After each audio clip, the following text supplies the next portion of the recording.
السلام علیکم۔ الحمدللہ ہماری سورہ بقرہ ختم ہو گئی ہے۔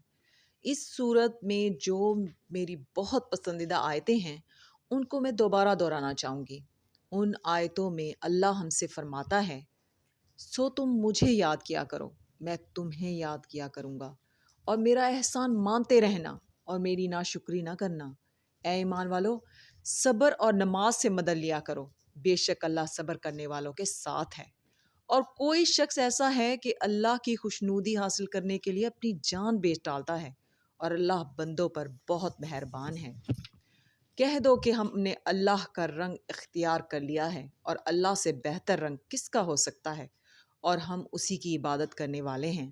مومنوں، اسلام میں پورے پورے داخل ہو جاؤ اور شیطان کے پیچھے نہ چلو، وہ تو تمہارا کھلا دشمن ہے۔ آج کی آیات کا ترجمہ شروع کرتے ہیں۔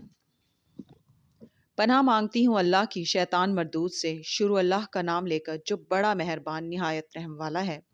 الف لام میم۔ اللہ جو معبود برحق ہے، اس کے سوا کوئی عبادت کے لائق نہیں، زندہ ہے، سب کو تھامنے والا۔ اس نے اے نبی تم پر سچی کتاب نازل کی جو پہلی آسمانی کتابوں کی تصدیق کرتی ہے، اور اسی نے تورات اور انجیل نازل کی تھی۔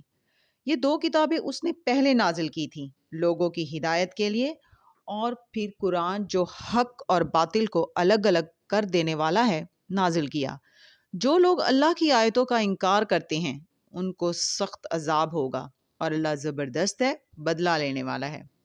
اللہ ایسا خبیر و بصیر ہے کہ کوئی چیز اس سے پوشیدہ نہیں، نہ زمین میں اور نہ آسمان میں۔ صدق اللہ العظیم۔